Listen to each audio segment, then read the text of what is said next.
This is a quick introductory video of how to play Bones of Mini, a single-player adventure game.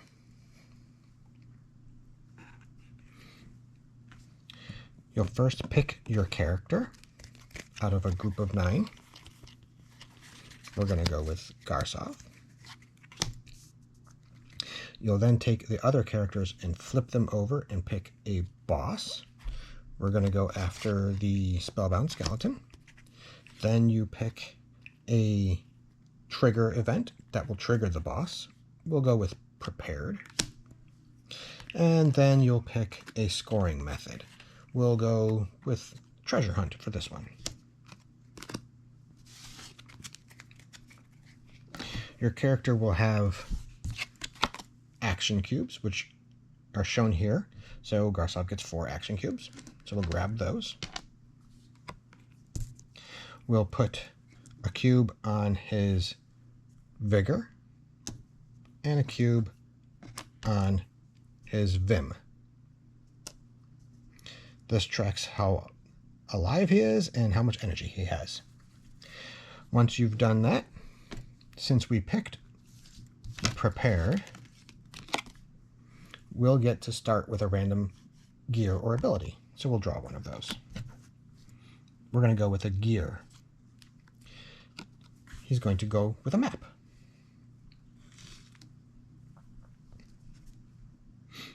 After that, you'll grab 2 settings.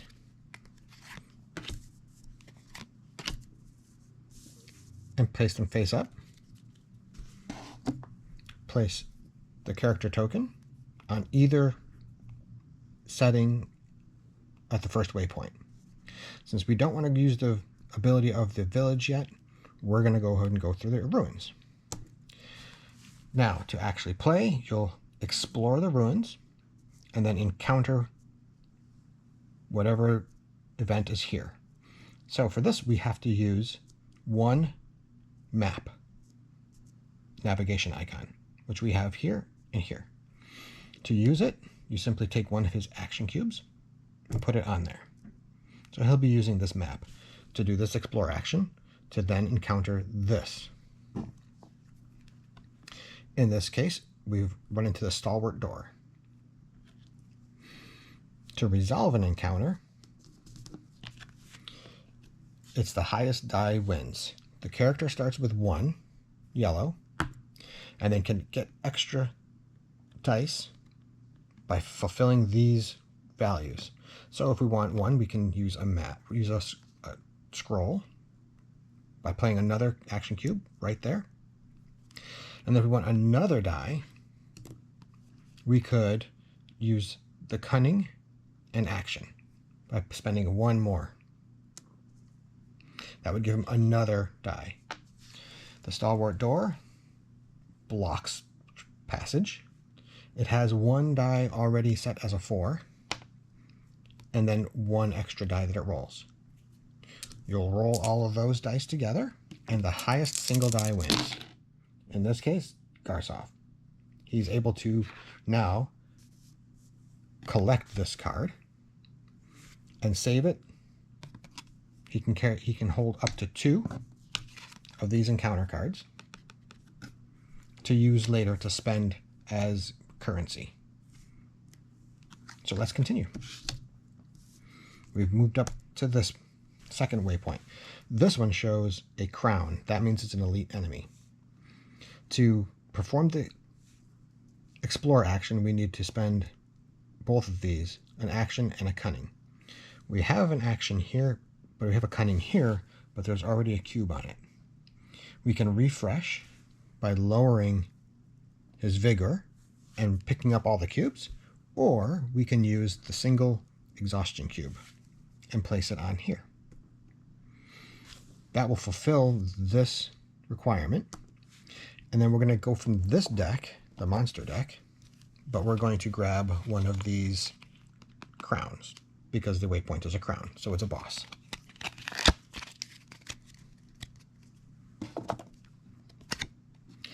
And we're fighting the Dread Guardian. So this, it doesn't roll any dice at all.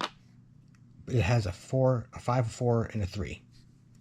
So we'll need to get some extra dice as well. To do that, we'll need more cunning and this as well.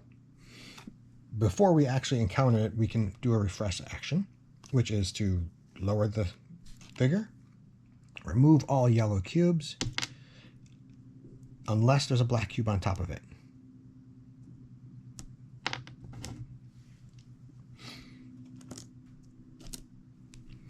Now, to get this extra die, we'll need to play these two. But we also have a reroll. Whenever we're doing these encounters, the hero always gets at least one die.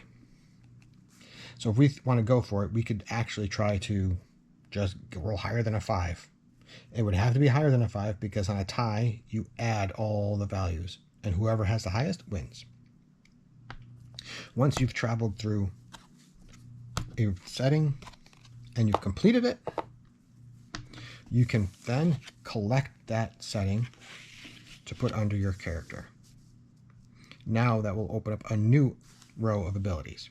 You can only have one setting under your character at a time, but once you get a new one, let's go ahead and pull a new one. Once you get a new one, you can replace.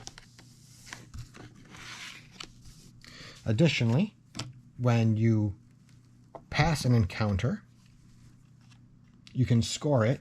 For instance, our treasure hunt allows us to score any encounters that have the coins underneath them. So that would give us a point. And that's the basics of the Bones of Many.